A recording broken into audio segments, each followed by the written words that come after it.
Halo, perkenalkan nama saya Timothy dari kelompok 2, NIM 135171087. Oke, saya akan membahas tentang pengaruh budaya dan gender. Subtopiknya adalah untuk memahami budaya dan komunikasi. Jadi masuk ke bagian pertama, yaitu tentang culture ya. Jadi kalau culture kita kenal sebagai sesuatu yang kita bawa dari kita lahir, misalkan kita lahir di tanah Padang, atau misalkan kita adalah orang Batak, itu kan kita tidak bisa menentukan ya kita mau kulturnya seperti apa. Tapi itu tidak ditemukan pada co-culture. Kalau co-culture itu kita memilih, kita ingin mengasosiasikan ke kelompok orang mana sesuai dengan hobi atau pekerjaan kita atau kepercayaan kita. Misalkan orang yang senang memancing, mungkin dia akan ikut klub memancing. Itu klub-klub itu tuh nanti akan mempunyai kebiasaan-kebiasaan sendiri, misalkan ada slang-slang yang dipakai oleh komunitas tersebut, atau misalkan dia punya sebuah tradisi atau upacara tertentu yang dimiliki hanya eksklusif untuk komunitas tersebut. Misalkan ini adalah salah satu contohnya, football fans itu terkenal banget ya, misalkan dia punya nyanyian-nyanyiannya sendiri, ada eh, apa kegiatan-kegiatannya, ada terms-termsnya, mungkin orang nggak kenal istilah hat trick, mungkin untuk orang-orang luar nggak kenal, tapi untuk orang-orang football fans pasti tahu. Terus dia punya gerakan-gerakannya dan lain-lain. Atau misalkan art community untuk orang-orang pecinta dunia seni ya, misalkan dia ingin ikut ke komunitas art, nanti dia bisa punya kegiatan misalkan ya melukis bersama-sama atau yang lain-lainnya. Orang-orang seperti ini tergabung dalam komunitas ini tuh terkesan eksklusif, dia punya bahasa-bahasa sendiri, makanya orang yang berbicara misalkan orang art berbicara dengan orang insinyur misalkan, kadang-kadang ada istilah-istilah yang mereka pahaminya berbeda, atau ada istilah-istilah yang tidak dikenali oleh komunitas lain. Nah, kalau di co-culture kita tuh bisa memiliki lebih dari satu. Misalkan seseorang suka bermain catur, dia ikut catur juga, mungkin dia juga musik, terus dia juga gabung ke grup musik, atau mengendarai kuda.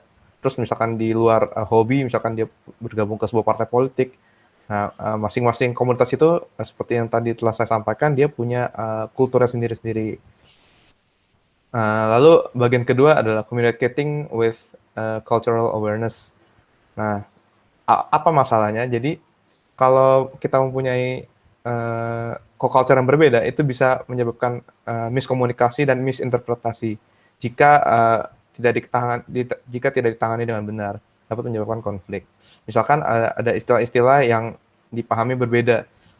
Seperti misalkan pada salah satu buku referensi, ada satu contoh yang menarik.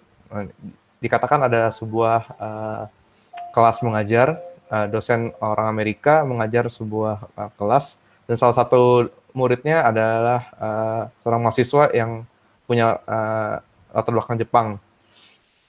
Nah, jadi diceritakan di dalam situasi itu orang Jepang, mahasiswa Jepang ini tidak bisa sewaktu mendengarkan menatap muka si dosennya. Nah, dosen ini menganggap bahwa orang Jepang ini sedang tidak memperhatikan atau tidak jujur seperti itu. Karena di budaya Jepang kalau orang tidak memandang uh, mata dari lawan bicaranya itu adalah tanda dari respect. Nah, kadang-kadang hal-hal seperti itu uh, menyebabkan konflik ya, karena mungkin orang Jepang ini tidak berasa dia tidak melakukan salah apa-apa, tapi dosen Amerikanya juga berpikir bahwa mahasiswa Jepangnya ini mungkin sedikit kurang ajar seperti itu. Nah, inilah yang harus diwaspadai ya, similarity assumption. Apa itu similarity assumption? Jadi ini adalah sebuah kebiasaan manusia di mana orang cenderung menganggap bahwa semua orang itu sama. Jadi dia menganggap uh, semua orang akan merespon hal yang sama terhadap sebuah rangsangan.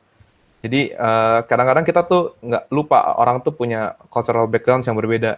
Makanya dengan kita mikir-mikir dulu nih orang lain lawan bicara kita itu kulturnya backgroundnya apa gitu. Jadi kita tuh menghindari miskomunikasi dan misinterpretasi. Itu sometimes a simple gesture can be interpreted into different meanings. Nah, ini yang tadi misalkan dicontoh dosen Amerika dan mahasiswa Jepang tadi.